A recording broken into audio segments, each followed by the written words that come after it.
Hi. Bit of an apology. So yesterday I had just a fairly long prepared thing and I just read it. What I have today is, I do have some prepared comments, but they're much more fragmentary, and I want to sort of motivate what the topic. So the first topic, the one on materialism, was sort of obvious to me. And Taya said, well, you need to do a second talk. So I thought, well, Greece, home of democracy, and the theme of democracy has certainly been in the news a lot. In fact, I would say particularly the last few years, and the theme of this sort of right-wing populism, United States Trump, and the question of, is democracy under attack, and what democracy would mean. So I thought of the idea of talking about democracy, both ancient and modern. And this is not a philosophical talk like yesterday, it's more sort of historical talk, but it's not going to be too specific. I started thinking about a more specific treatment, and I realized that would just quickly eat up time to start talking about anything specific. But I will try to sort of examine the question of democracy in world history. So the first thing that must be remarked about democracy is that it was forgotten. It flourished in a rather small part of the world, here and other few places around the Mediterranean, for a couple of centuries, and then disappeared for a couple of millennia. But since its revival, which is again a recent phenomenon, I would say since the late 18th century it started, it's now spread to an extraordinary extent. And not only is it spread as something that more or less is done in practice, and we could discuss what democracy means, because one of the problems with talking about democracy is people have different senses of what it means. But maybe more importantly than whether people actually live in democracies, or whether democracies are real, is that almost everyone now accepts democracy as an ideal. So it appeared precociously in the ancient polis. After a few centuries, it succumbed to first Hellenistic imperialism and then Roman. And then it revived, but it did so on an entirely different social basis. And as I said, even after the rise of the bourgeoisie, the age of democracy, the age when it really only begins in the late 18th century. And even then, it was something that was a provocation. That being a Democrat, being for democracy, was not seen as a good thing by many people. The second thing that must be remarked about democracy is that it has an almost universal triumph in rhetoric and theory, if not in fact. In fact, of course, its triumph is questionable. Even leaving aside the question of what constitutes true democracy by a fairly conventional standard of more or less free elections, etc., by one recent estimate, only 43%, slightly less than the majority of the world's population, now lives in a, quote, democracy. So I remember reading this number, and I'd just been reading immediately before in a poll that this was the same percentage of Americans who supported Donald Trump. And I thought, oh, so that's not a majority of the world living under democracy, but it's a large number of people, and in certain continents, for example, in Europe, even the Indian subcontinent, the Western Hemisphere, democracy is more or less standard. And it does less well in Asia and Africa, but one could imagine easily a world, if one is fairly lucky, where the majority of human beings would be living in, quote, capitalist democracy. Capitalist democracy not meaning a society like Greece or the United States. Not validating it, but just neutral bourgeois democracy.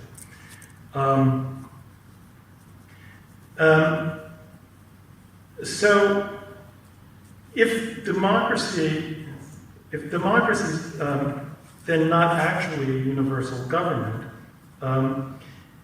It has, and whether or not one feels it's under threat, it's something about this as a norm, since we're talking about norms. Like the idea of democracy as a norm, I think requires some sort of historical consideration. Because from the perspective of world history, it's not a norm. This is an unusual phenomenon. And it was not something that would necessarily have seemed obvious throughout significant parts of the 20th century.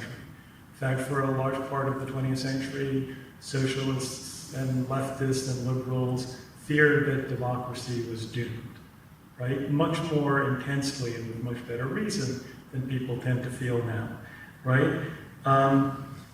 And it wasn't even probably true, in large parts of the world where you have bourgeois democratic elections. In Latin America, there was this wave of dictatorships in the 70s, 80s. In Europe, in Southern Europe, like Greece and Iberia, of course, you had these right-wing dictatorships up into the beginning of the 70s. And in Eastern Europe, you had Stalinist or state socialist dictatorships, etc.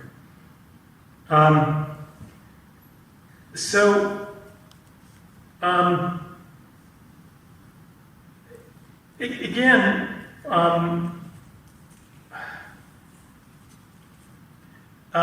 the other thing that I wanted to comment on was that in the politics of our time, because this rhetoric of democracy being a good thing is taken for granted across the political spectrum, the way political discontents are expressed is in the form of a democratic rhetoric. And that's true on both the left and the right, or in the center, right? So that you have this notion that everyone is for democracy, right? And that they are the true expressors of democracy. Leftists will criticize bourgeois democracy as a sham because it, masks capitalist domination, and they hold up against this image of a false democracy, a true one, which would involve like socialism, and on the right you have like a populist rhetoric that says democracy is undermined by elites, right? So that while Trump is feared as an enemy of democracy, he also to his supporters appears as a supporter of it, right?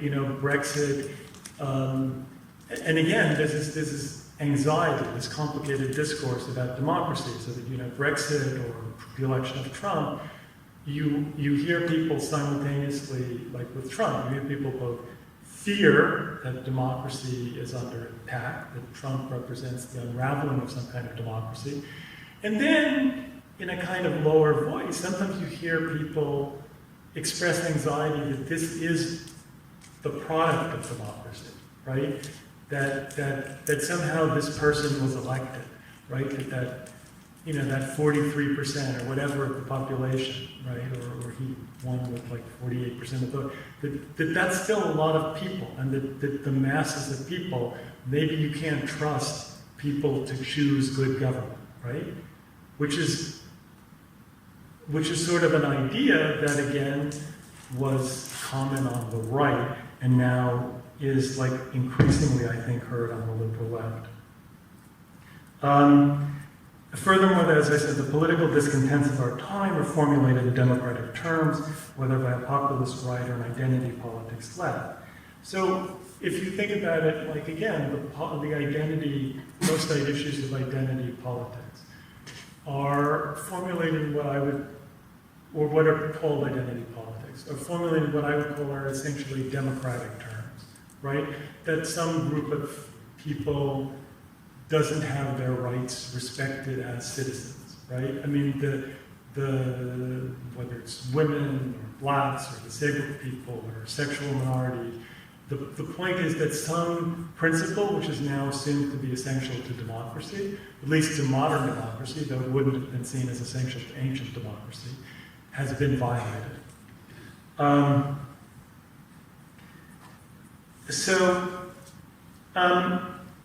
as I said, I don't mean to suggest that this corresponds to the rise of genuine equality or genuine political control by the masses of their own fate. Indeed, almost all the political symptoms of our time stem actually from the contrast between a universal democratic rhetoric and social reality. Essentially, of course, this is because we live under capitalism, but we seem collectively to have forgotten the possibility of a politics that could extract humanity from this, and even the phrase live under capitalism has been obscured, perhaps ironically enough, particularly with the supposed left. One could say, therefore, to paraphrase the title of a famous book, that ours is not an age of democratic revolution, but of democratic discontent. So, how did it come to be the case that an idea for most of human history that would have seemed quite absurd, that people should rule themselves, is now accepted as self-evident in theory, although it is, of course, very far from the case in reality? In the Game of Thrones, which I haven't watched, but in the last episode, there's this council that's meeting, and... No, don't use the example. There are people who are Okay, I won't be lynched. Okay, I'll skip being lynched, but some of you know what I'm talking about. Okay. I didn't. All right. So anyway, but let's return. So let's return to the question of the ancients. The first observation we must make is that almost everything we actually know about ancient democracy comes from people who are against it. So by far, the voices we hear talking about democracy are people who didn't like it. Some of them like Plato and the figure who's known as the old oligarch, intensely so. Others like Aristotle, somewhat more moderately. I mean, you know, obviously, as in a modern political circumstance, there were different orientations politically, of course, but generally, the political perspective of the texts that were inherited was from people who didn't think democracy was that good. They didn't really like it. And the political tradition that then was inherited by the West, that when political theory revived, was essentially an anti-democratic tradition that took monarchy rather than democracy as the normal tradition. There was also the question of a republican tradition. We'll get into that a little bit later. Yet, despite this fact that a lot of these people were against democracy, or most of them really were against the ones, the texts we have, obviously there were people who were for democracy, because democracy was clearly strongly rooted, for example, in Athenian and other, the life of many other polis. But the interesting thing is that this problem of democracy is actually the beginning of political theory, right? So if you think about the Greek polis, like in the other societies that the Greek, there wasn't any basis for political theory. So, you know, in Egypt, people didn't ask, like, why does the pharaoh rule us? Right? Well, the pharaoh is a god. That's why he rules us. It was, you know, if you're talking about norms before, that was considered an adequate explanation. In a society of Greece where politics was contested, where the authority of the ruling elite had to be shared with a broader segment of society, where there was constant political struggle, people started asking questions about politics and theorizing about it. And also that's connected with the rise of philosophy. And it's perhaps instructive here to compare the ancient Greeks with the ancient Israelites, the two peoples whose experience lies at the heart of Western civilization. And it's interesting because in both cultures, unlike most of the surrounding societies, there was discontent with the oppression and domination of the poor and weak, but the strong and rich. Again, we live in societies where the fact that people are discontented with oppression and injustice, right, that seems normal to us, right? In a lot of human society, that was taken for granted, right? So what is interesting, for example, about these two societies is that you have literature like Hesiod and the Hebrew prophets, that thinks oppression is a bad thing, which to us is kind of almost a tautology, but which would have been almost meaningless to much of world history. But here's the difference. Although ancient Hebrew literature is filled with denunciations of oppression and injustice, there's no political theory in it. Although the people who wrote the Bible were very far from having a desire to eulogize the Israelite monarchy, they're often very critical. There's no suggestion that any of them really contemplated replacing monarchy with democratic rule by the Israelite people. However much a prophetic tradition might sympathize with the peasant and resent an arrogant urban and preach the elite, its thought was limited to protest. They wanted good kings, pious kings, just kings. They denounced the bad, the impious, the unjust. To put it in a modern idiom, they spoke truth to power, but they could not conceive of radically transforming the nature of political power in their society. And that was because for them there was really only one king who mattered, God. The second observation is that ancient democracy was not, like our democracy, a product of capitalism. It was, however, a site of struggle. And the particularities of this struggle require us to recognize how different the ancient world was from our own. So we are very used to seeing in ancient society, at least that of classical civilizations of Greece and Rome, a mirror or a precocious precursor of modernity that was for some reason aborted.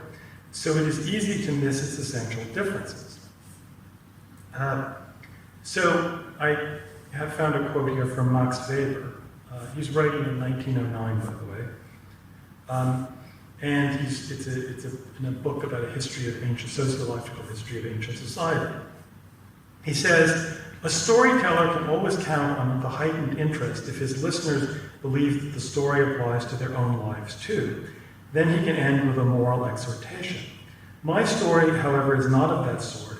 There is little or nothing which ancient history can teach us about our own social problems.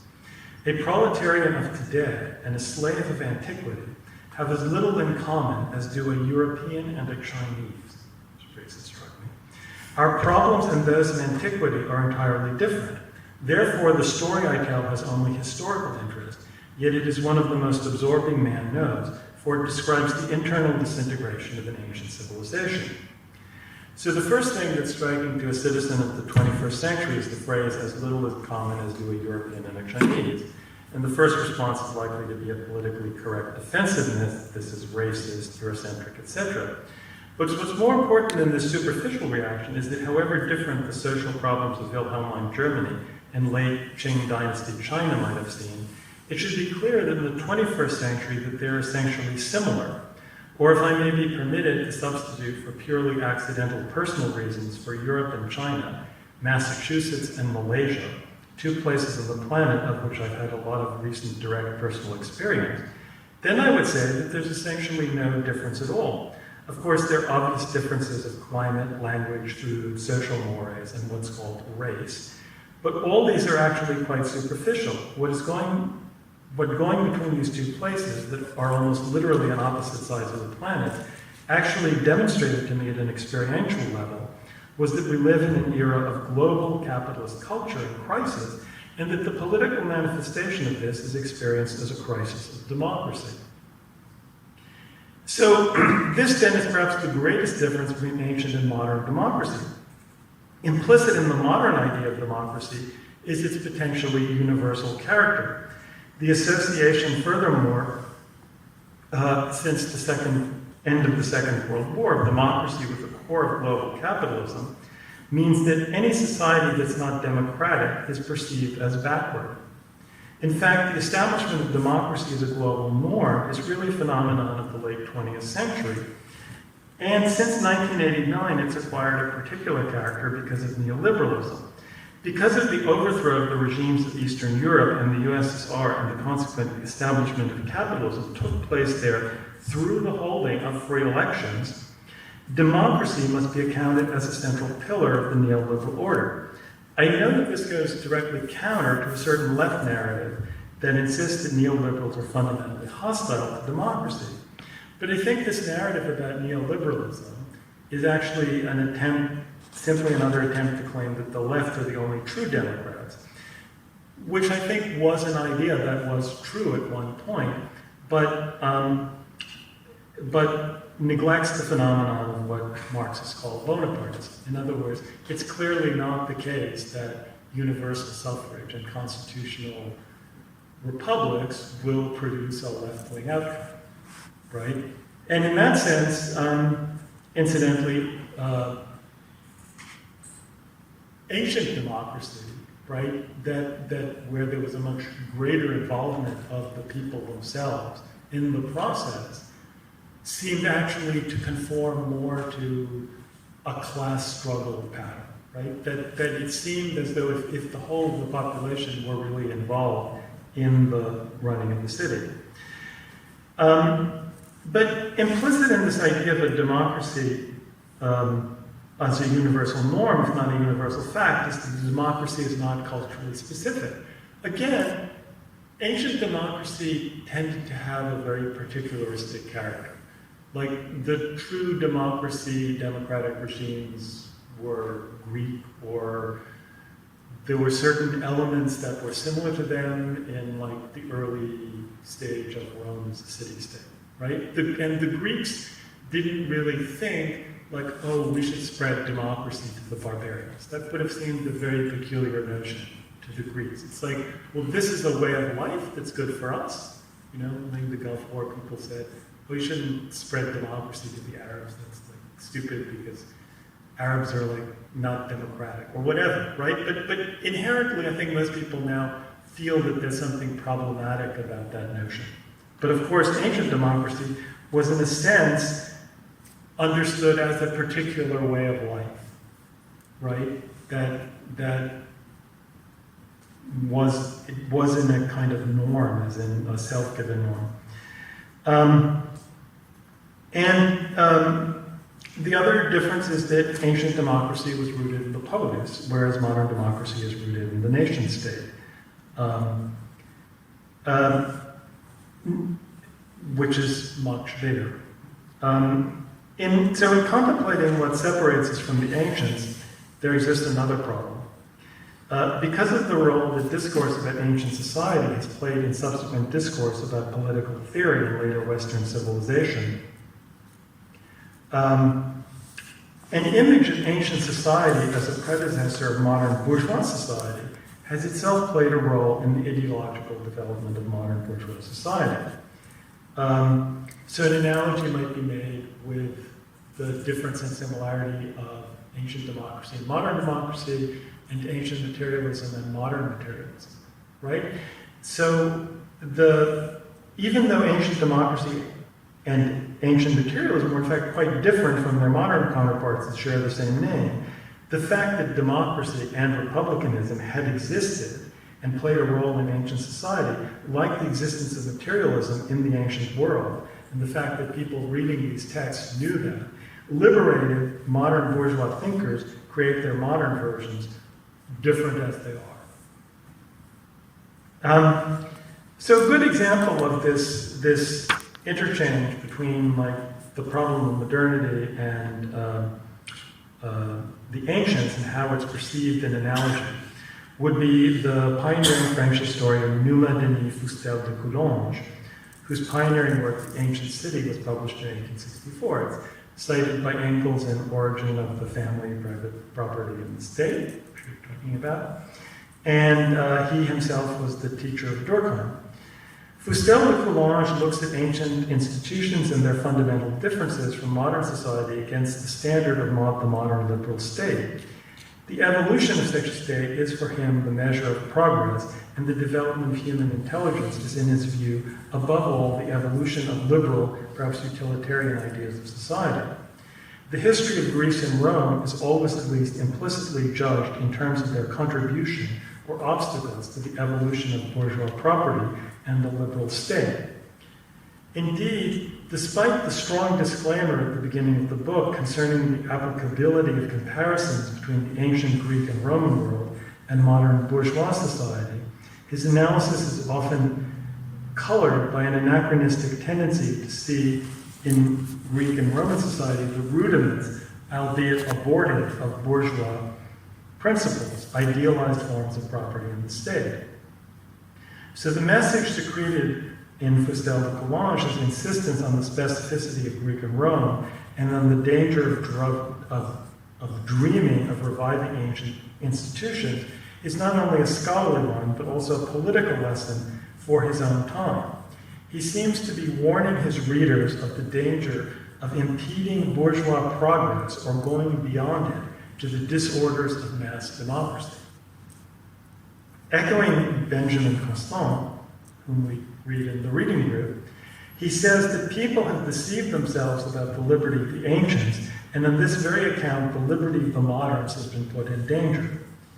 The last 80 years, he says, and he's of course referring to the 1780s, 1860s, he means the period since the French Revolution, have clearly shown to him that one of the great difficulties which impede the progress of modern society is the habit of which it has of always keeping Greek and Roman antiquity before its eyes.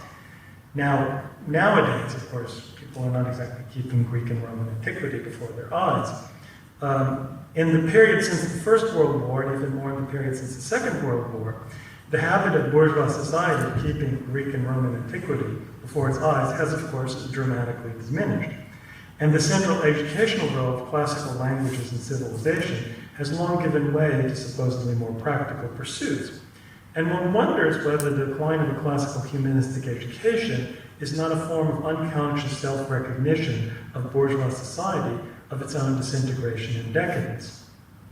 Nevertheless, one must not discount the significance of the self-recognition, or in a strict historical sense, misrecognition of bourgeois society in classical antiquity. That is, whether a particular vision of bourgeois society as being anticipated in classical antiquity was actually true or not.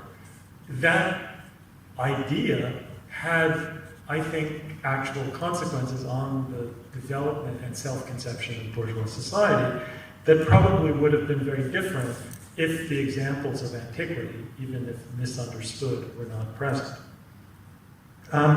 In fact, between 1750 and 1850, there developed a tendency among French scholars to treat Athens as the model of a bourgeois commercial society. So according to Fustel de Coulanges, the Greeks and the Romans, unlike other ancient peoples, from earliest antiquity always held to the idea of private property. And the idea of private property existed in the religion, itself based on that religion, based as that religion was on the individual hearth and family, with its rights of succession and its inherent interest in the individual patrimony, particularly appropriate to a patrician class. He therefore argues that the ancient religion was a patrician institution, and that the principal aristocracy and the civic principle were mutually antagonistic. The liberation of property required the predominance of the city over the family, and civic law over paternal authority. Gradually, the city began to assume greater importance, having developed as a confederation of families and tribes, and a civic religion grew out of the domestic cult. The city, however, founded on religion as the family had been, still remained resistant to the development of property, and the state in the forms that for Fustel de Coulanges are the most desirable. Nonetheless, the ancient city contained within it the seeds of its own destruction. He cites two major causes of this destruction: class relations and the natural development of the human mind. A series of revolutions ensued, beginning with the overthrow of the monarchy and ending with the establishment of democracy. In the course of these revolutions, the cities of Greece and Rome seem to have laid foundations for the development of something like bourgeois property and the liberal state. But they were never able to overcome the particularity inherent in their civic religion until the Roman Empire destroyed the municipal regime and Christianity established new social principles that would permit the development of new forms of property in the state. Long before the end, however, had effectively destroyed whatever seeds of true progress it contained, the advent of democracy endangered the rights of property and nullified the advances of earlier revolutions, which had almost established as he puts it, an aristocracy of wealth as a ruling class. In other words, a modern bourgeoisie in ancient society, so that you wouldn't have had to have a 2,000-year-long detour. In other words, ancient democracy, a product of a precocious commercial society, paradoxically ended up thwarting the development of capitalism in his view, which alone could have enabled a direct transformation of antiquity into bourgeois democracy, modernity, without the intervening Middle Ages. But was antiquity really so bourgeois? I think that one should doubt it. There are two problems that confront us when we try to understand the difference between our society and the ancient world. The first is to tend to imagine ancient society as experiencing a nascent capitalism or nascent bourgeois society. The second is the tendency to overemphasize the role of slavery, which is a very complicated historiographical problem. Although both slavery on the one hand and commerce and wage labor certainly played roles in the democratic polis, they were not determinant.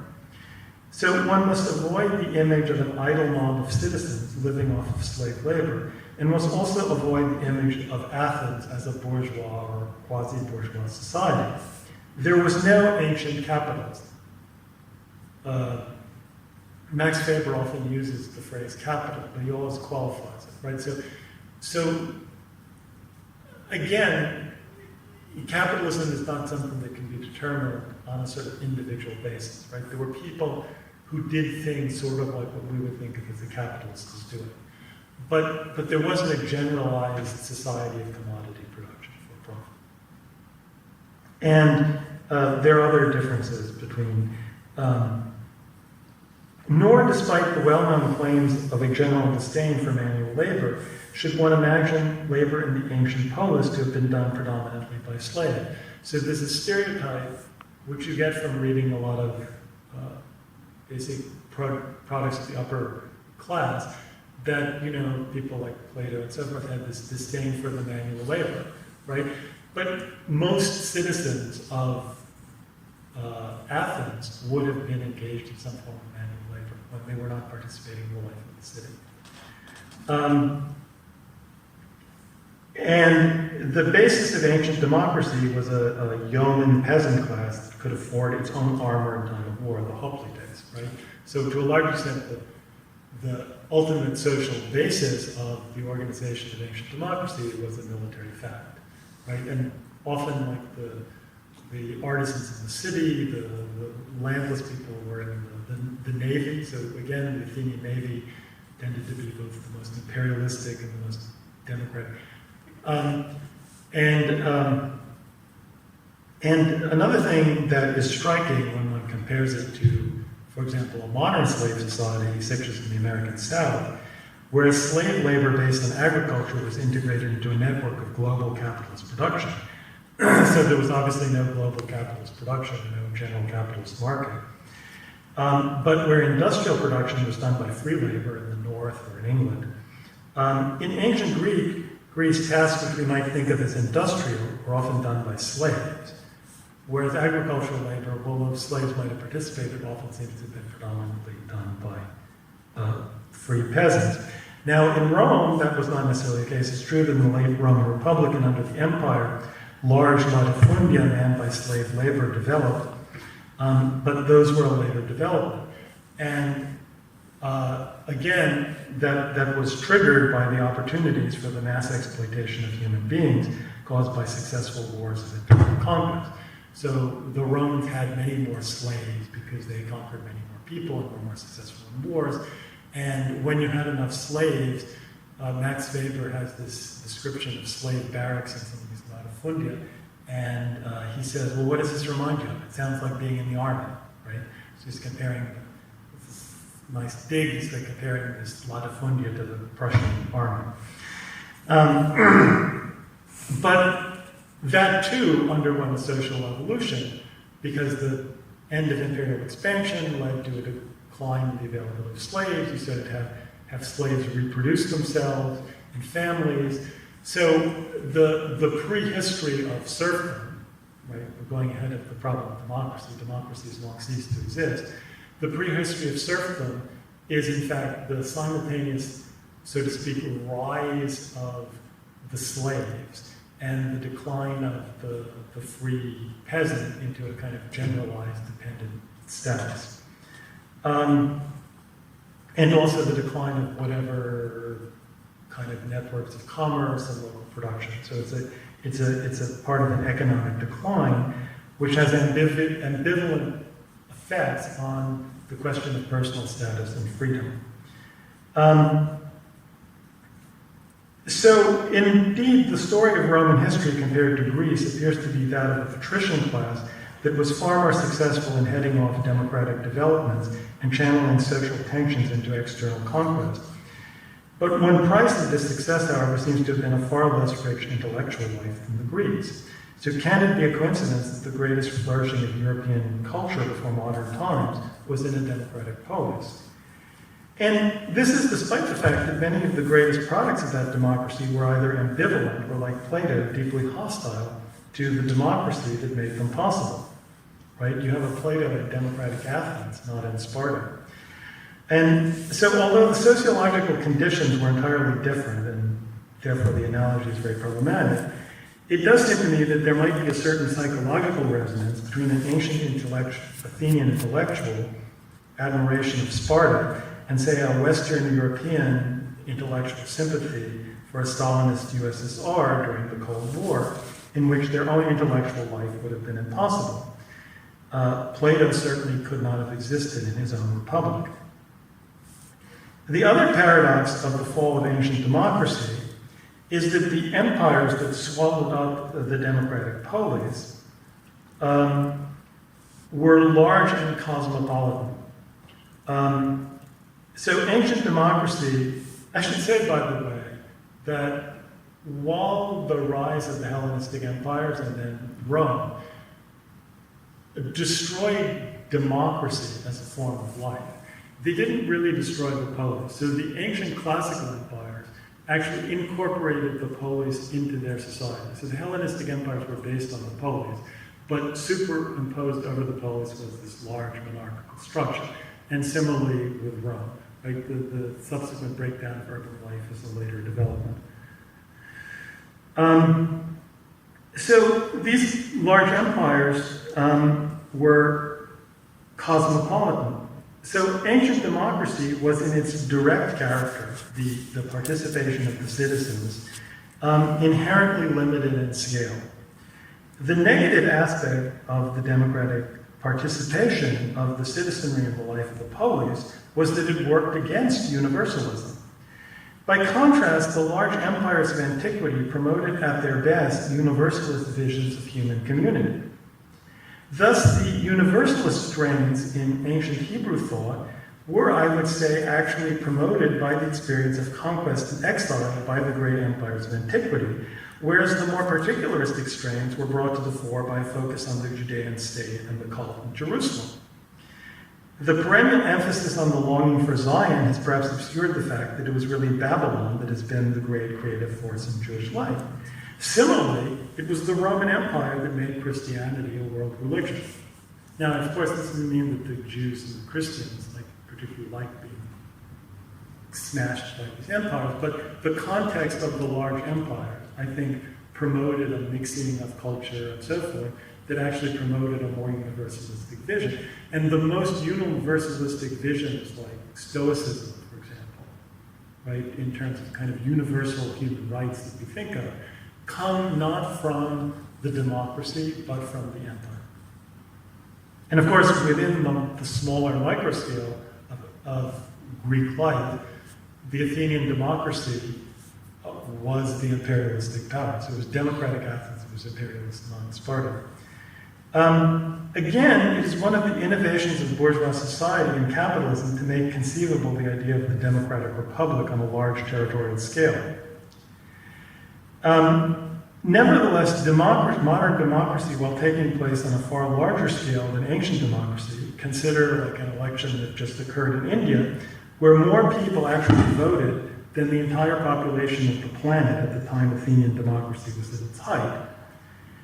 Nevertheless, modern democracy has still not achieved its logical totality, namely a single democratic government on a world scale. Indeed, doing so seems clearly impossible under capitalism. One would have to, I think, wait for socialism to achieve that. And even the much more plausible attempts to create a single, genuinely democratic Europe are certainly not getting anywhere right now. So capitalism has done two things that I would say have fundamentally altered the course of human history. It stimulated a technological transformation of the means of production that's completely broken from the inherent poverty of pre-capitalist life, and it's introduced a new concept of freedom and equality, although it's not delivered on the promise of that idea. And so the ancient world, for all its brilliant accomplishments, was technologically and economically stagnant world, not only in comparison to modern bourgeois life, but even to the high Middle Ages. And now, even humble people in poor countries feel that they have a right? The idea that people have a right to a better life and to choose their own government. This is not to say, of course, that they will achieve this, but this aspiration seems natural to them. But what actually needs to be accounted for is modernity, right? So, M.I. Finley remarks that economic growth, technical progress, and increasing efficiency are not natural values, at least not to those with the means to make them happen. Neither are freedom and equality. So if one does not simply regard democracy as a natural idea which existed for a while, even in an imperfect form, before a regression to monarchy set in, one must account for the parallelism of ancient and modern democracy. So the actual development of modern bourgeois society took place in the interstices of the feudal order in crisis. This feudal order itself had emerged long before out of the social crisis of ancient society. But it was not simply a regression, but rather a reordering of the social system. Then eventually after a millennium had passed, a nascent bourgeois society that was really something new in the world saw itself as the rebirth and rediscovery of the ancient world. At first, what most impressed it politically about the ancient world were the large bureaucratic states like the Roman Empire, as against the feudal anarchy. And the idea of a republic, a non-monarchical city-state originally, appealed to urban bourgeois wanting to be free of feudal overlords. But it was a republican tradition and not a democratic tradition that first appeared. It was actually only later, when bourgeois society itself entered into crisis with the age of the Industrial Revolution and the French Revolution, that once again the question of democracy could really arise. Again, as I said at the beginning, for the first time in 2,000 years, people embraced the label democrat. So the long 19th century then witnessed the rise, after a long apparent dormancy of these thousands of years, of the rise of the democratic idea. And Marxism indeed seemed to be the culmination of this democratic logic. Thus, although the word social democrat was a retreat from the word communist, it was also indicative of the faith that socialism and democracy were intertwined. Indeed, in places like Germany, Marxists were indeed the best democrats. In the 20th century, though, democracy, after seeming to be an inevitable trend, found itself in trouble. On the one hand, the rise of mass democracy also brought into existence a powerful, irrational, and counter-revolutionary force, far more dangerous than the old-fashioned conservatives. Now, it's another fact that should be mentioned that there's no counterpart, really, to fascism in the ancient world. Perhaps the closest analogy would be the phenomenon of Caesarism, but the Roman Republic was not a democracy, and the analogy breaks down upon an examination, although it appealed to many people in the 1930s, including Hermann Brock. Nor was there the modern equivalent of socialism in the ancient world. To the extent that any pre-capitalist society produced any movement for the abolition of private property, the impulse came from messianic religious movements like the Mazdakites in Iran, not from an extreme democracy, which was rooted in a concept of private property. And resentment of the rich, which certainly existed, could not lead to the idea of overcoming private property itself. So it's significant, the most famous communist thinker of antiquity was Plato, who was a reactionary. And reactionary Sparta, anti-democratic Sparta, although it did not suppress private property, appears far closer to communism than commercial Athens. And furthermore, there were really no industrial means of production to actually collectivize. So, if you had like a socialist revolution, what would you have done, right? There were no real factories. To the extent that there was anything resembling a modern factory in the ancient world, it was just a large assemblage of slaves who were put into a workshop by some owner. And perhaps also the greatest difference between modern democracy and ancient democracy is the fact that there were not political parties in our notion of it, but also there was no real right and left. And I think that there's a tendency, right, to speak of democracy, right? And maybe this is a subtle distinction, and maybe it's the point on which I probably should end.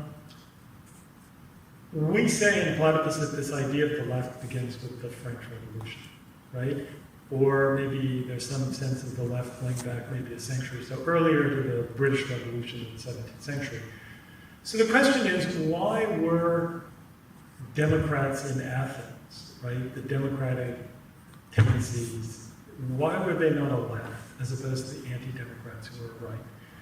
And I think it goes to the idea of universalism, right? That there is an implicit universalism in the idea of a modern left. That it's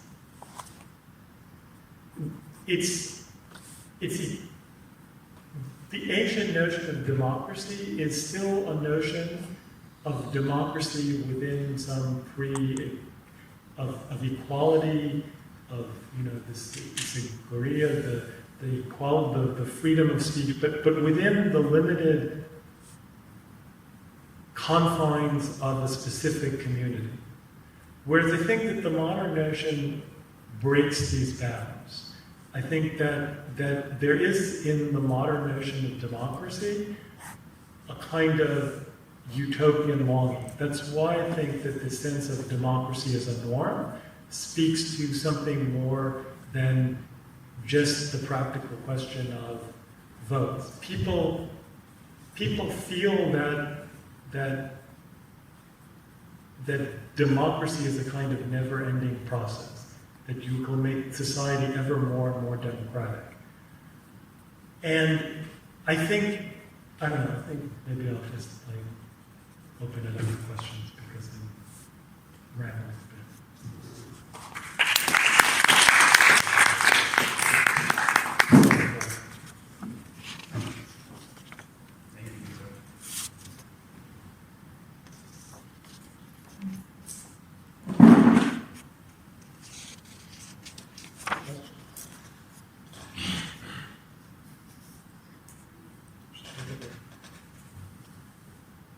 Thank you very much.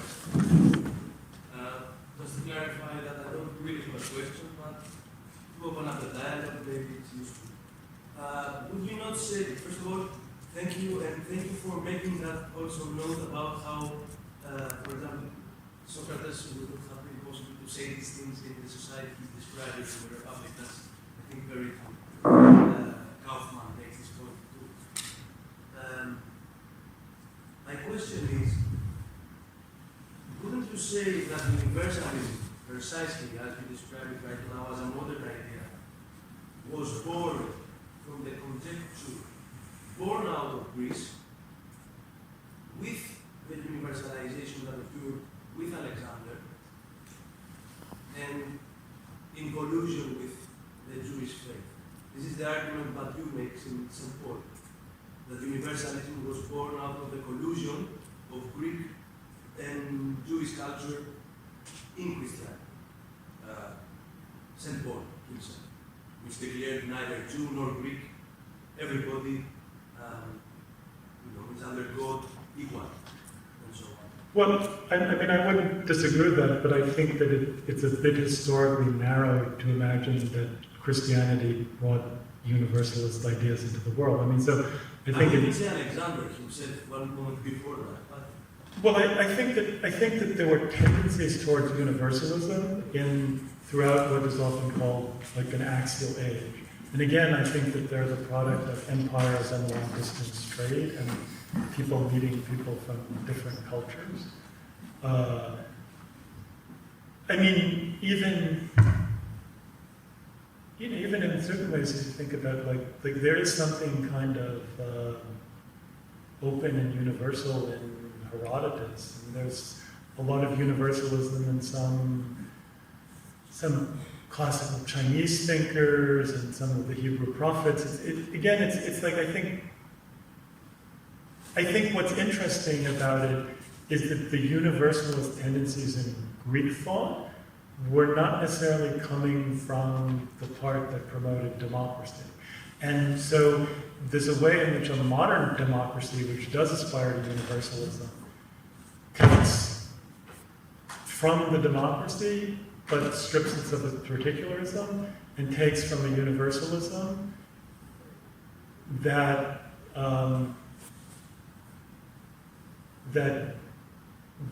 came from a different. When I brought the point about the prophets of this, like speaking truth to power, right? Like often, like I'll encounter a kind of activism. I was thinking of a kind of like religiously motivated activism that protests some injustice, right? Like, I don't know, treatment of immigrants, war, whatever.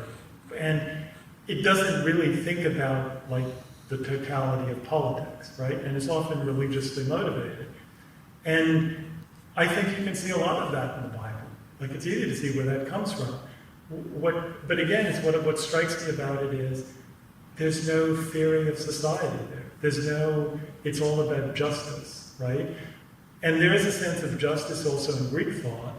But what's interesting about Greek thought, and it's really unique almost to the polis, is this almost precocious beginning of thinking about what type of society should we aspire to, right?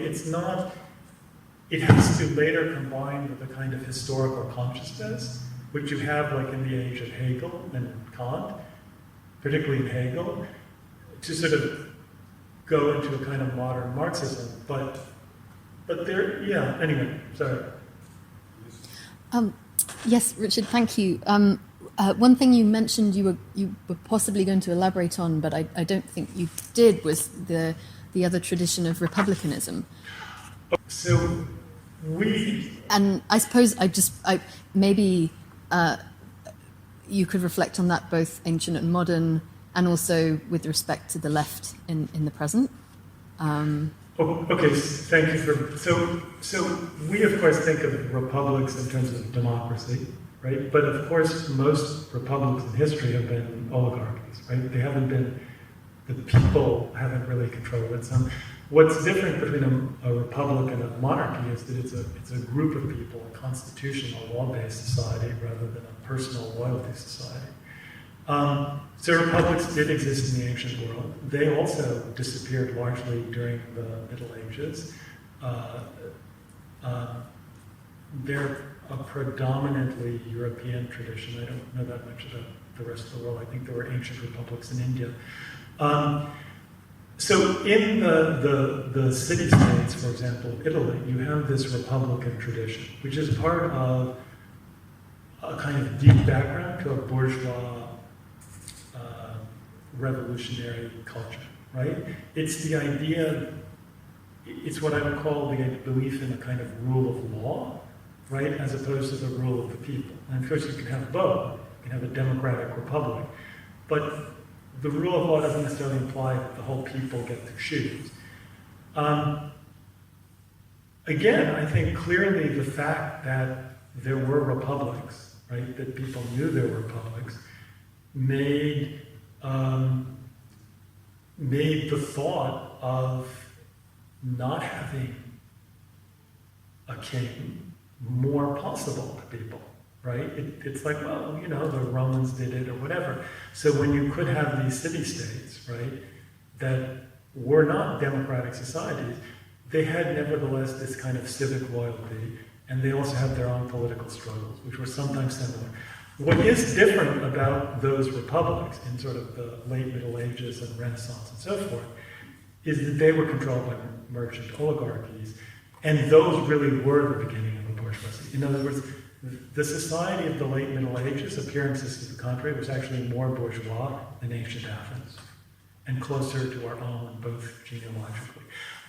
Then, in the age of the French Revolution, right, you have the idea of the democratic republic, right, which is a radicalization, right, of the idea of the republic, right? It's not just that France should be a republic, it's that it should be a republic with universal suffrage, that it should be the republic of the people, not of an elite.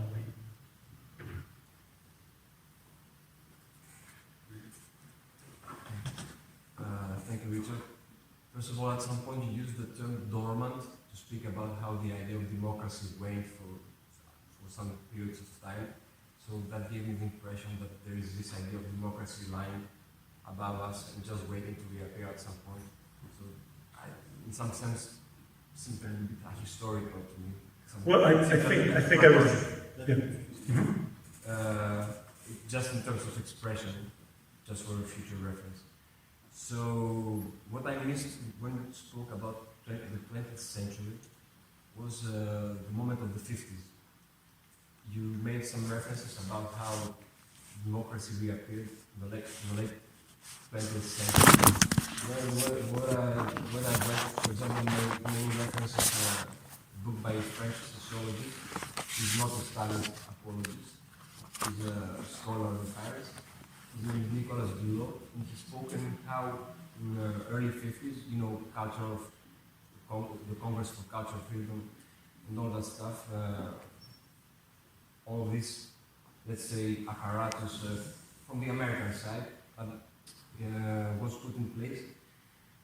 This was not only an issue of American propaganda or whatever, this was, let's say, an epistemological shift, how the issue of democracy was dissociated from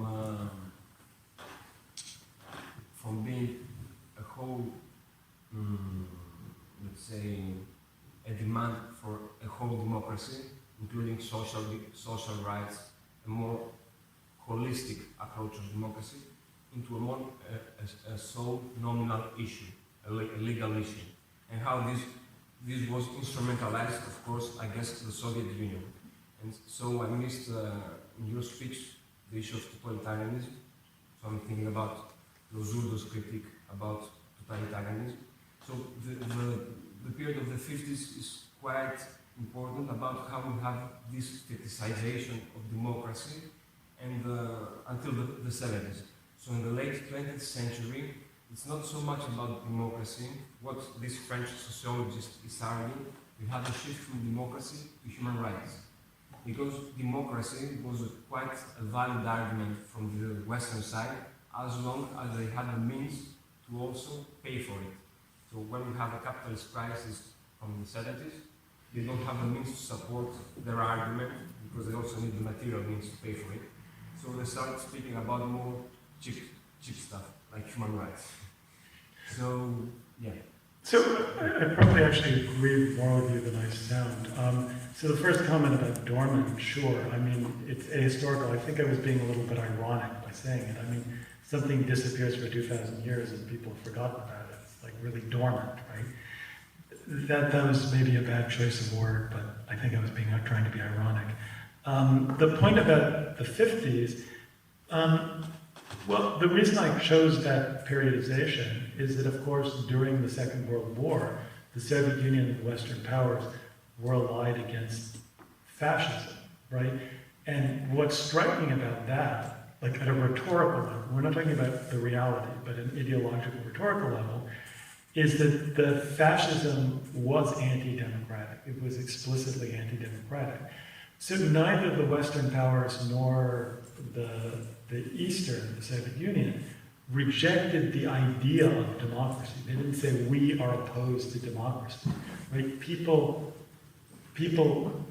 said, yes, we are in favor of democracy. So it seemed, therefore, that the Cold War was an argument about what democracy meant. Right?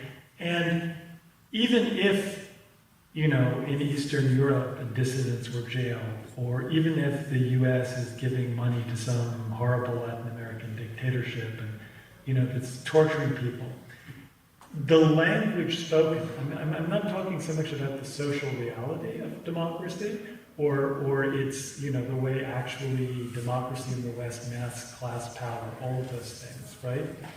I'm talking about kind of the global picture of its meaning, right? And even that kind of masking quality, right, that ideological function of democracy, it's also something that sets aside the modern experience from the ancient one, right? So in that sense, that the demos, restricted as it was from fully democratic, right? So the demos did not include women, it did not include slaves, and it did not include the metics, the metoikoi, or as we would call them, foreigners, right? Resident foreigners, immigrants. So of course, like from a modern standpoint, that's not a very good democracy. But within that definition of the demos, right? Ancient democracy was actually in many ways more democratic than modern democracy. Certainly there was a much greater participation of the population in the actual mechanism of ruling the city. So ideologically, though, it excluded a lot. What's striking about modern democracy is that even when it masks obvious inequalities, its purpose, in a sense, is to mask them, right? It's not, the idea that the rich should rule, right, isn't something because they're better or the well-born. That's not something you hear people say, right? The assumption is that we should live in a democratic society. And I think that by the 50s, with the defeat of fascism, and then also, very coincidentally with that, the rise of decolonization and the decline of a belief in the validity of racial categories, right? That these notions of democracy, self-determination, etc., acquired a kind of general currency as a norm. And I'm not saying that they're a reality. I'm just saying that they seem to become a norm.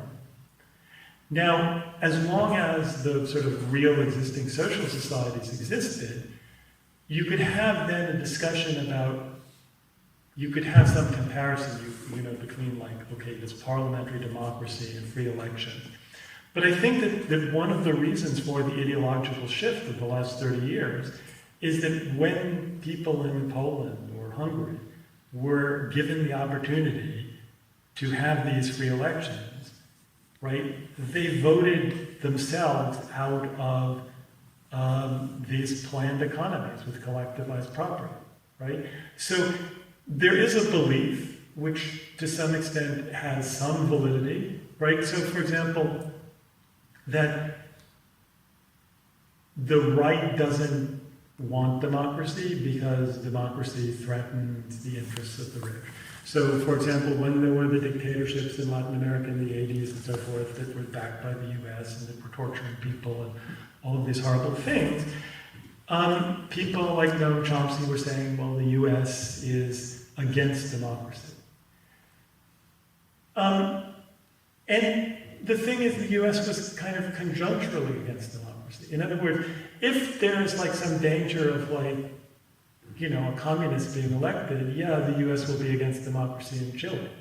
But if there isn't that danger, on the whole, I think that the norm of advanced capitalist life is democracy. I mean, I mentioned like Malaysia, and I mean, there was this election there that surprised everyone because the opposition actually won despite the government trying to cheat.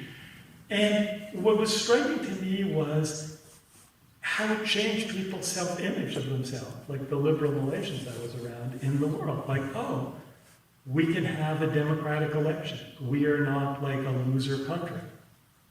You know, there is that sense of like being an actual democracy means we are part of the real modern world.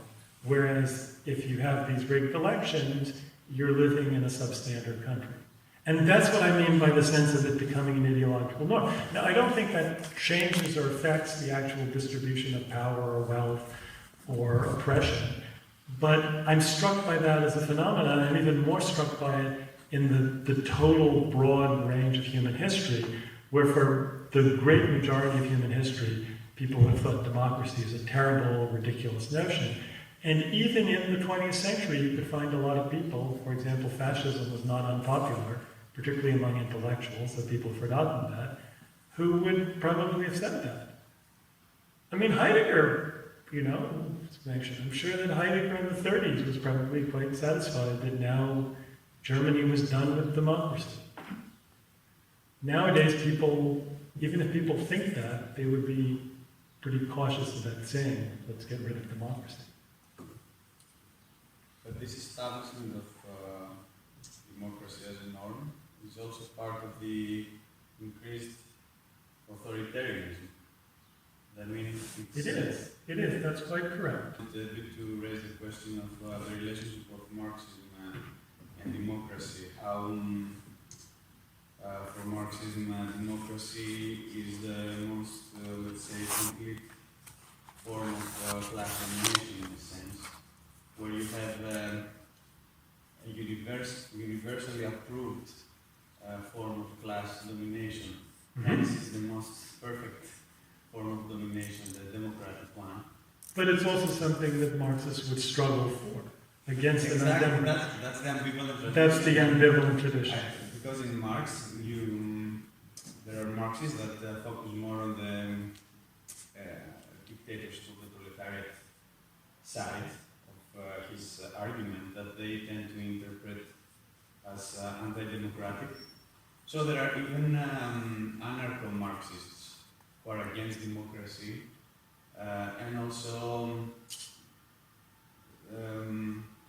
more state-centric Marxists that think that democracy is just bourgeois ideology, for example. But simultaneously you have Marx pointing to the Paris Commune, for example, as the example of the dictatorship of the proletariat, and you have also Marx saying that freedom of each should be precondition for freedom of everybody. So there are tendencies that are against democracy, there are tendencies that have as their goal of liberation democracy, and then you have a Marxist perspective that wants to overcome democracy through democracy.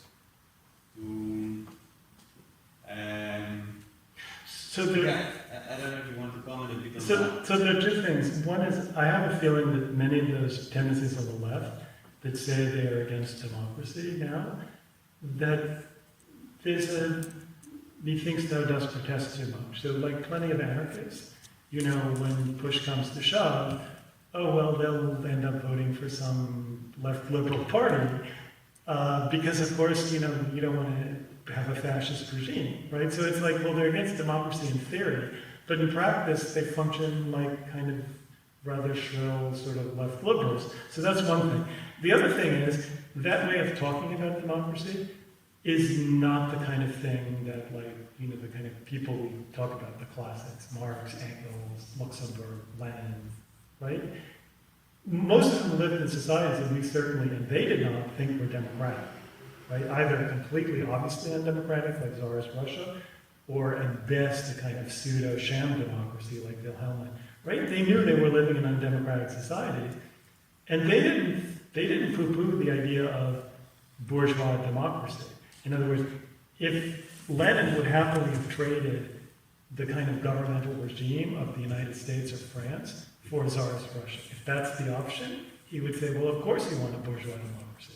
He wouldn't have stopped with the bourgeois democracy as a goal, right? But he wouldn't have said, again, right? Because a bourgeois democracy affords conditions of freedom and struggle and also education, right? It's not...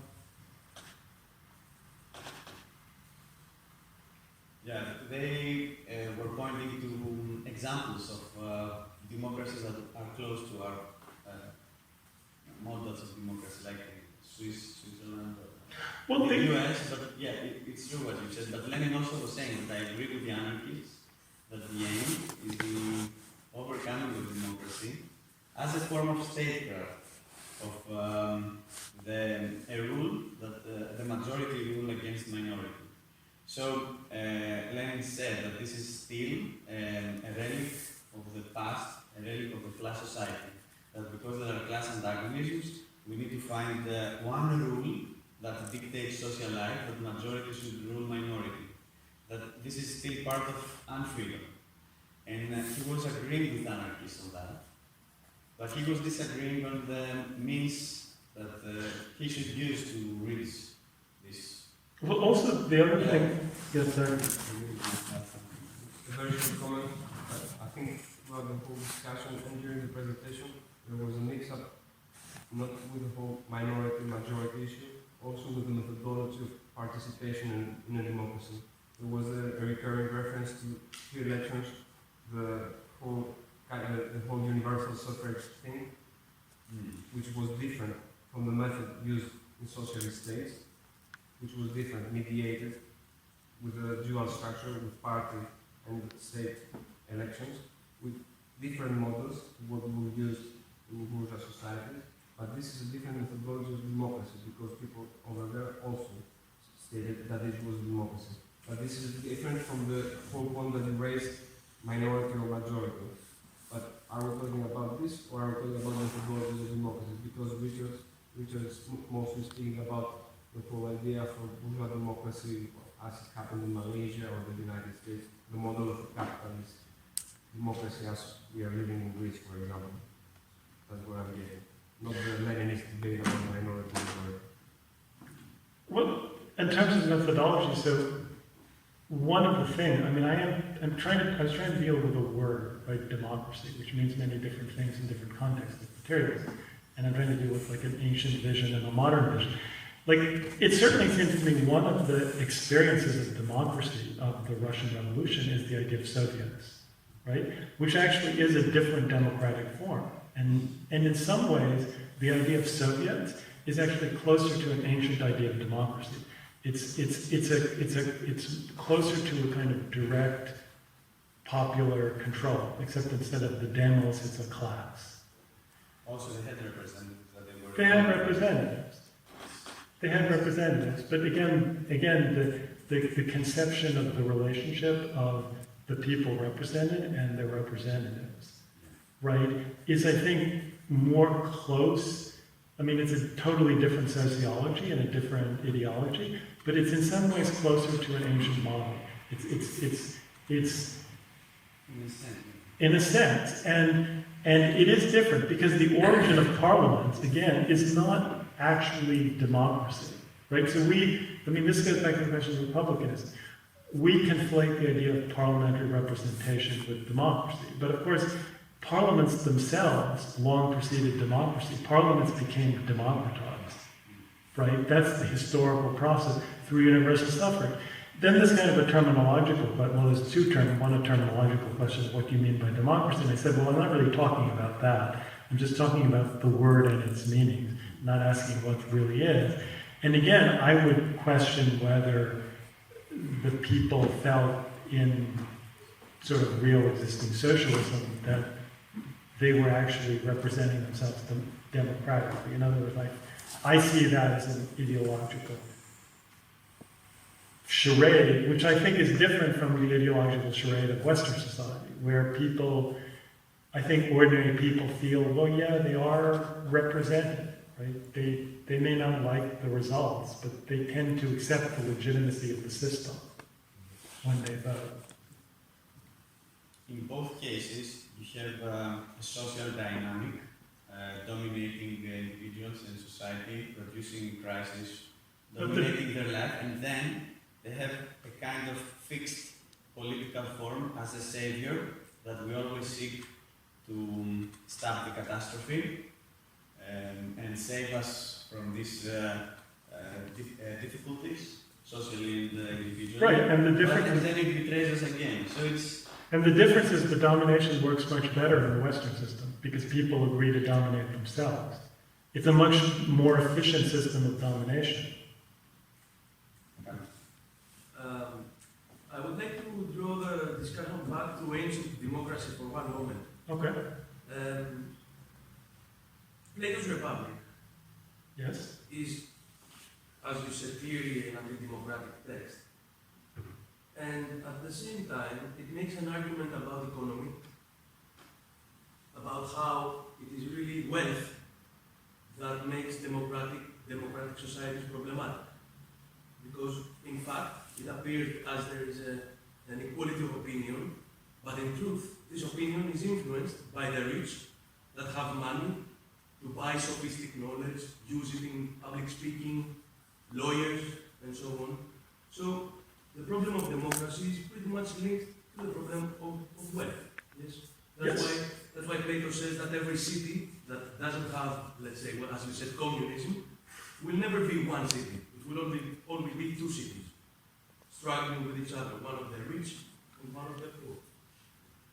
So, point being, yeah. my point being, that today, maybe we have forgotten this argument, because the argument is not that democracy is a bad thing. The argument is that today we think opinions are better than expertise, in a sense. That everybody's opinion is better to have an opinion, even though it's false and may lead to, false people being in power, imperialistic wars, but it's still better, because we chose it. I think that's the paradox that even Plato puts his finger on, and today we forget. And wealth makes this imbalance. But at the same time, we have the modern subject, so we think that we are entitled to having an opinion, and it's equal to everybody's opinion. Well, and it's better to make something from our opinion than listen to somebody's expertise. Well, one of the differences, a lot of differences. So one difference is wealth in our society is capitalist wealth, whereas that really there isn't really capitalism in Plato's society. So what it means to overcome it would be to go to a different stage of society, whereas Plato's response at this fantasy is just a kind of stasis. It's a kind of idealized philosophical quasi-Sparta, right? And so Plato is concerned, doesn't have a sense that one can sort of go forward in any historical sense. It's kind of taking what he thinks is best about a polis and sort of freezing it. I'm saying I think and what motivates, part of what motivates an idea for socialism is not just that it would be a just society, but also that it would be a freer society, right? And then again, Plato thinks, right, on a very local scale. He's talking about an ideal polis. That's a small society, right? When we talk about socialism as an ideal, we're talking about the entire planet. It's a different conception of what the ideal is, what the problem is, and it's based upon a different assessment of what possibilities exist. But don't you find the problem is common? Isn't democracy today influenced by the rich, the powerful? Trump is in power. Was he elected because he was the best person or because he had the most money to pursue this cause? He wasn't elected because he had the most money. He actually was outspent by Hillary Clinton. But he's not a poor person. He's not a public hero. He's not. But below. You know what I mean? He's not. But it's not as though like that. But yes, that's true. But the question about wealth corrupting society, right? The question is it's not. It's the ideal that is being held up is either communism or everybody having the same wealth. It's not that.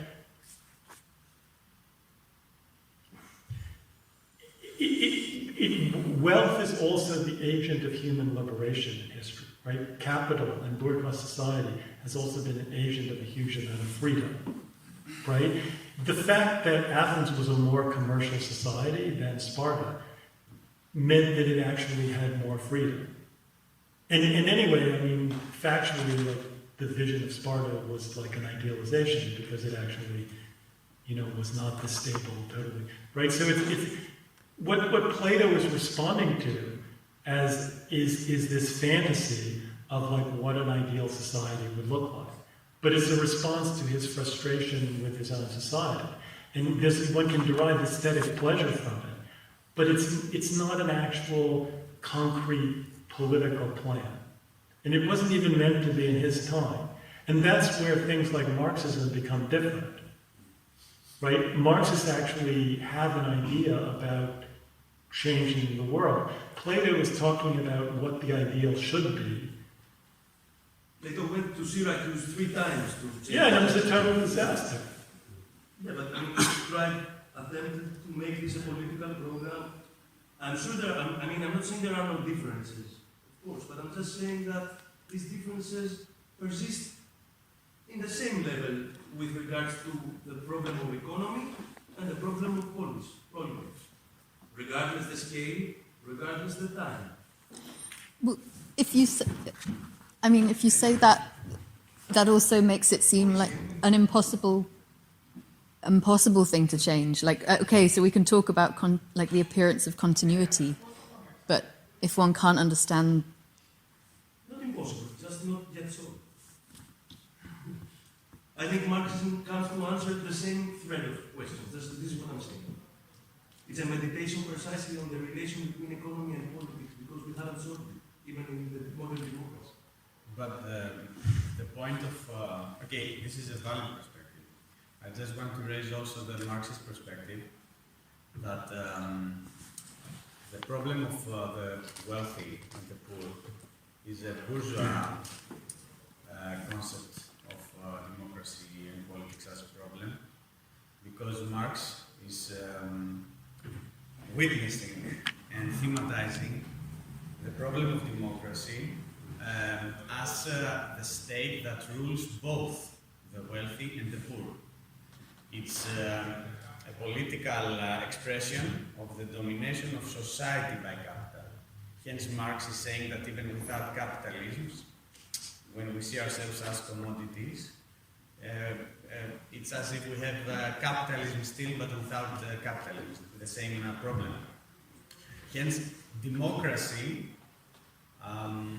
Marx is seeing it as a product of a modern phenomenon, capital, that since people are weakened by capital and social relations, since you have unemployment, since you don't have a job and no security, then you seek for the vote, like an ontological level to give you safety against this constant situation of emergency that is capital, this constant destabilization. Hence, whenever you see mass calls for democracy, that is an expression of the social decomposition under capital.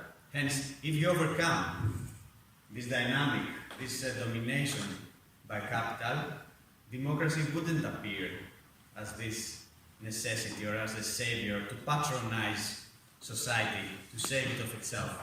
The left tends to naturalize democracy or welfare state, both levels, so the social, the political, etc. Whereas this is the problem exactly, that society is in a state of emergency and it seeks for political gods, direct democracy, anyway, fixed political institutions of whatever kind to save itself.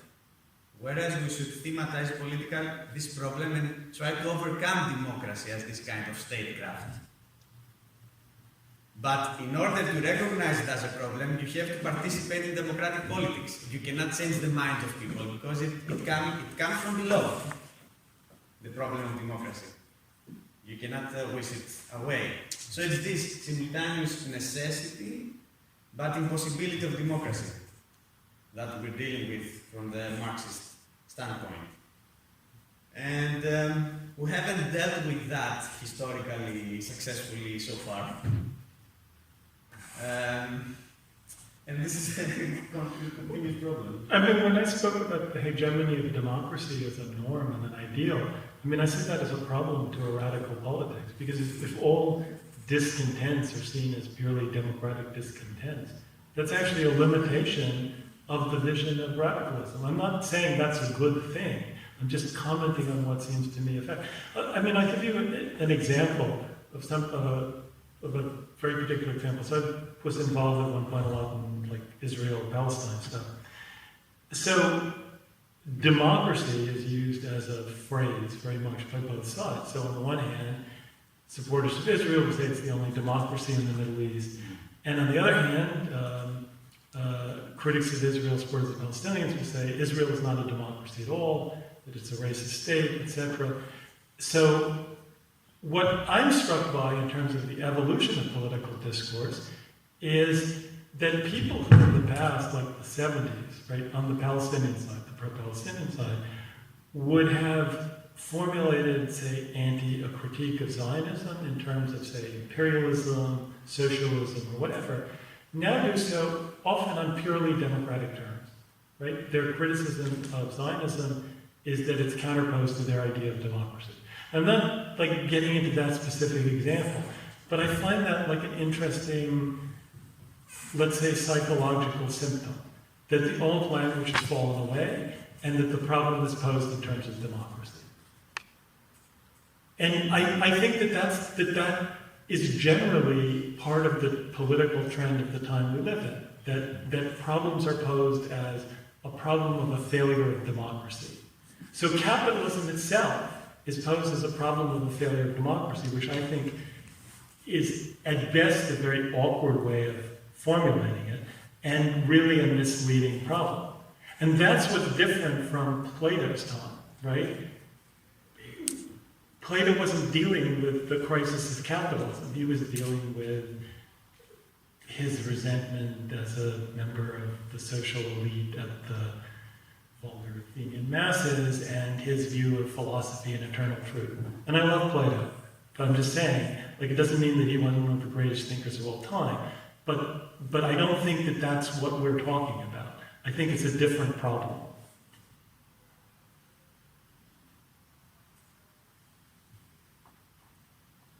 Yeah, anybody else? This is nobody else's problem. Indeed, but even Plato's meditation is a response to the disaster caused in ancient Athens by itself.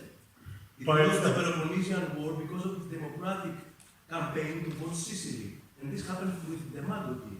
There were people that influenced the demos to vote for imperialism, for disastrous decisions that were brought about in their heads.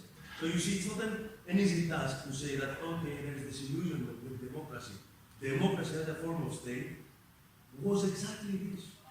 So the corruption of the demos by the rich, ever since then. So I'm not, without getting too much into the question of what actually happened, right? No, but it's a modern discussion for no, it's a modern discussion. So what I want to say is that the narrative you give, right, is actually has a long history within, like, the history of treating classical democracy. Like I mentioned, the Fustel de Coulanges. And to a large extent, it's this right-wing argument. The thing that did Athens in was it had too much democracy, right? There are other ways of understanding that period, of like the period from 431 to 411, or, you know, from Pericles' death to the, right, to the tyrants, and again, like, we don't have to talk about relitigate, like, Athenian politics of the 5th century, but the interpretation that democracy destroyed itself is, I would say, an ideological interpretation, and one that has been popular not only with the ancient upper classes, but more importantly with a kind of modern bourgeois anxiety about democracy. Which still might make it true, but that's another question.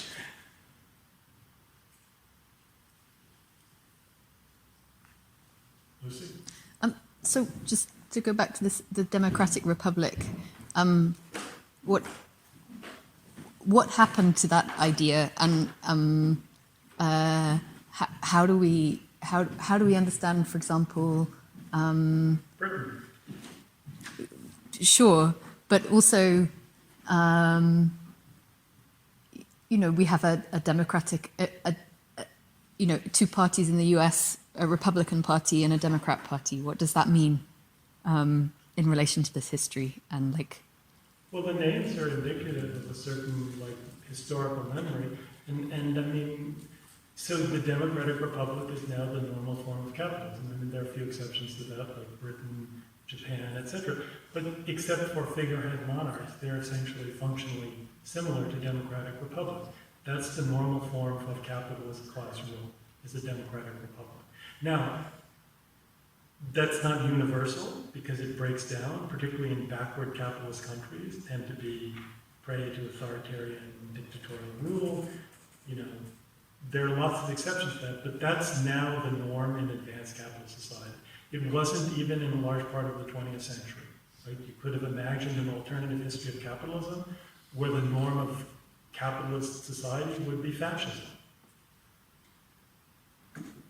And so that's the ideological context in which Marxism, which largely operates within those societies, right, has to think about. Like, how do you deal with the democratic republic, bourgeois democratic republic, as the norm? Like, what does that mean?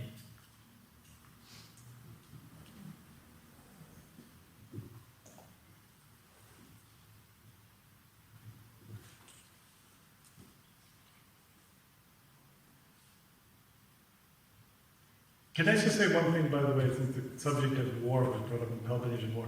So one difference, of course, in terms of like the 5th century, is that Athenian and Athens was, again, the imperialist aggressive, right? Like, again, it's this idea of democracy as conducting war. So, in modern times, the struggle against imperialism within a capitalist society, right?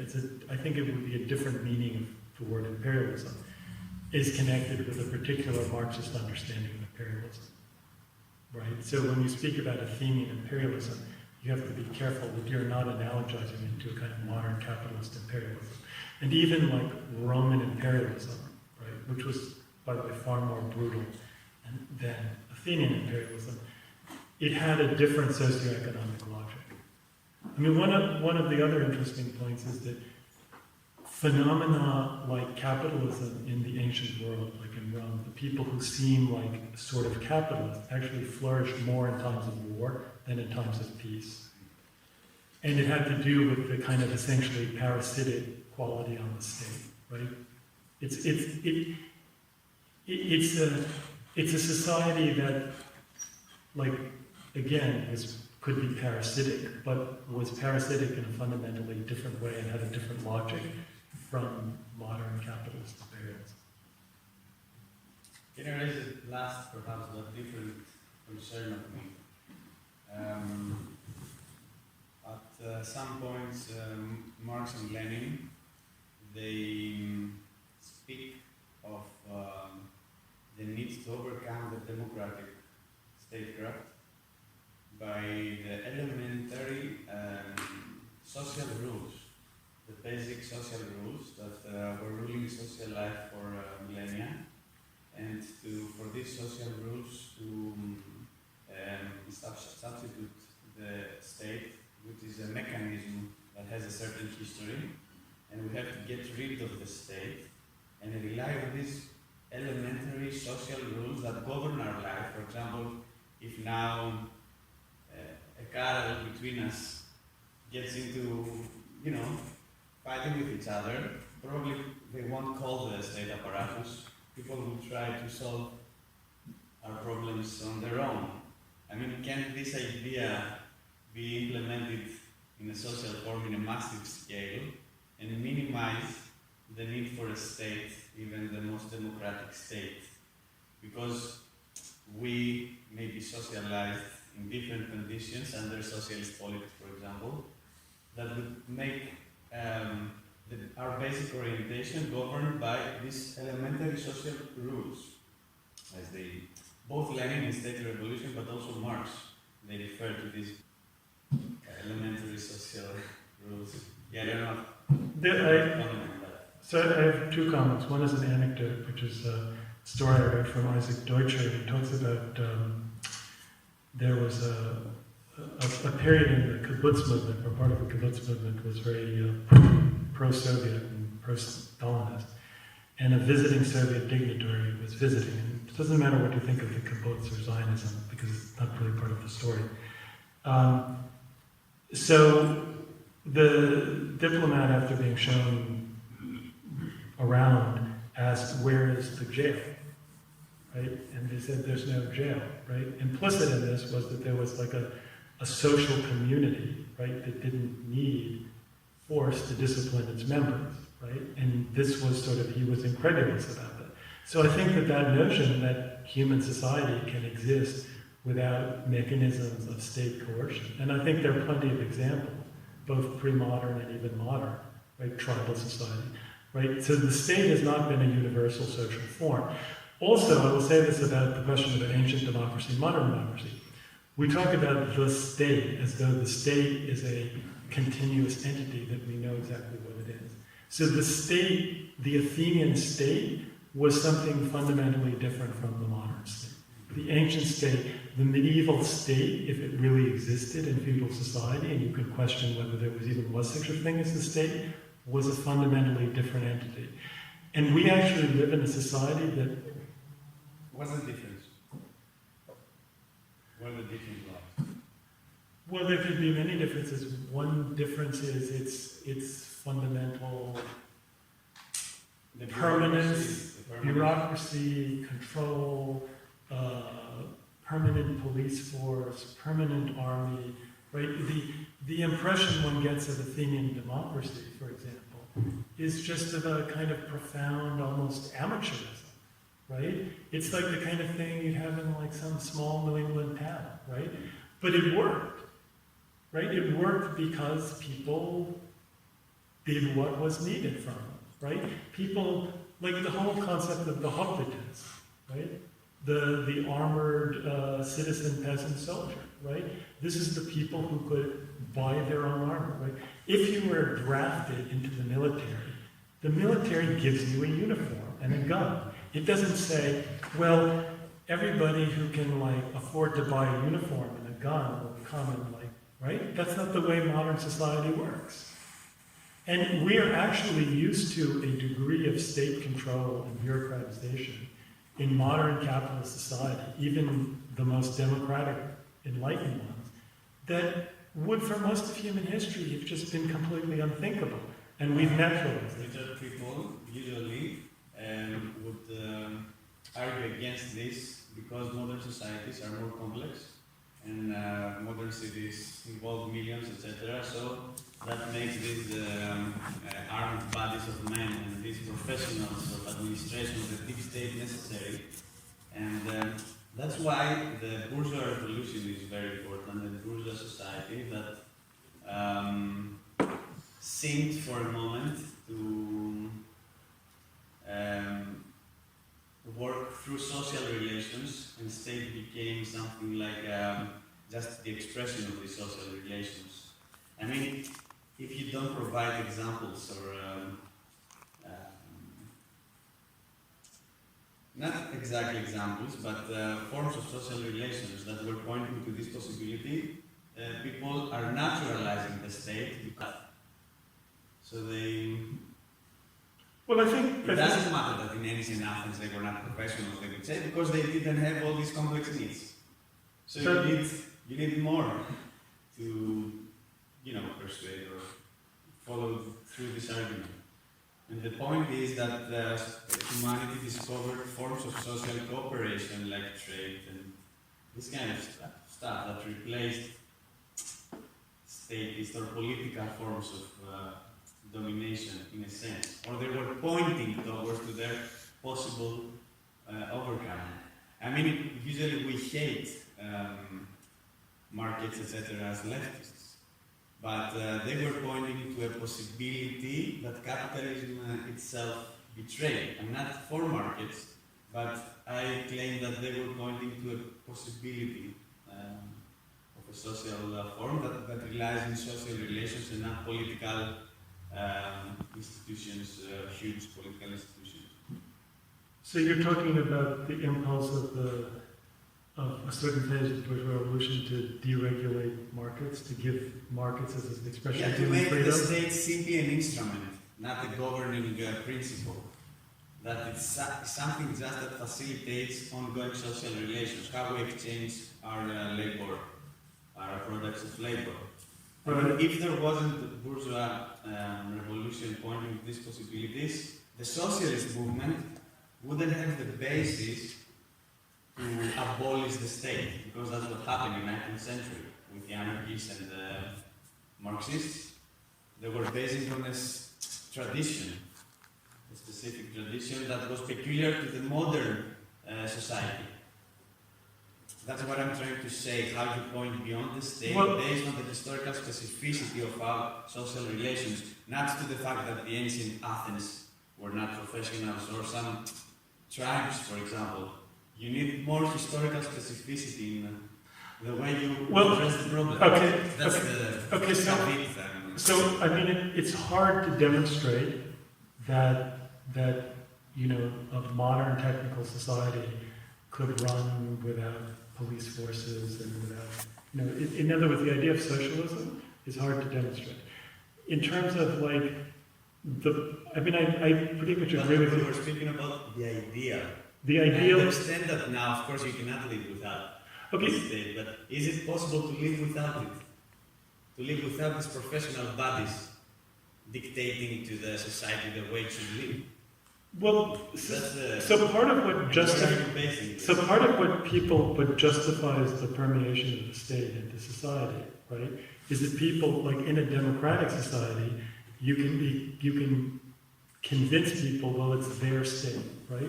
So in an obviously oppressive dictatorial society, the state appears as sort of external to society, right? That's one thing. The other thing is the state can serve different functions at different points in history. So for most of history, the state was a predator on society. I mean, the state could also serve defensive functions. The state could do many different things. Like when you speak about the special bodies of armed men, of course the question is, well, what are the special bodies of armed men doing? Are they preventing people from killing each other? Or are they just going around killing people and taking their property? Right? Special bodies of armed men can be an army of occupation. It can be a police force that people see as nice and polite and you're friendly. It can be a police force that people are terrified of. So I think that one has to ask about also what these bodies do and how they're seen by the society. Okay. I just want to remind the Marxist tradition that it was saying first, we have to do the state ours, workers and democratically should rule the state, but then Engels, Marx would say that we have to put the state to the junk pile of history. Right, and of course you wanted democracy, that the majority of the workers controls the state, but they were not stopping at this as an ideal. They were saying that even if this is democratically controlled, still we need to put it to the junk pile of history. Okay, so maybe I'm missing the point, but it seems to me there are three things. One is that the state itself, I think, has historically been strengthened in modernity by capitalism. Therefore, it becomes more of a problem for society under modernity than previously, where the state had a different role vis-a-vis society, if you can even use those terms. Second of all, the socialist vision, which I agree with, I'm not contesting your narrative. It seems to me there are two aspects to the taking over of the state. One is to crush a counter-revolution, right? To defend yourself, things. And the other is the economic function of society, right? In other words, part of the democratic vision of socialism is that the undemocratic aspects of capitalism, in terms of that people are subject, even though they may have a vote in the ballot box, that their life in a workplace, right, is authoritarian, right? The way things are distributed, all of that is part of the authoritarian character of capitalism, that can be transformed by the democratic management of the whole society, right? And I think that's actually the second part of it, right, that people actually is part of what people wonder about, right? Can you really manage a modern society in a non-capitalist way democratically? Yeah, the left has completely forgotten that. It imagines forms of statecraft that would just be ruled from their majority. But they cannot imagine how we could overcome statecraft. That's a bourgeois utopianism in essence. Well, I think that people fear it because they associate it with a libertarian right. Right? They confuse the anarchist vision or the Leninist vision of state with like right-wing libertarians who want to get rid of the welfare state. And again, the welfare state, which is a very recent phenomenon, right, is a not freedom. No, I'm not agreeing with you. I don't know. I feel like No, no,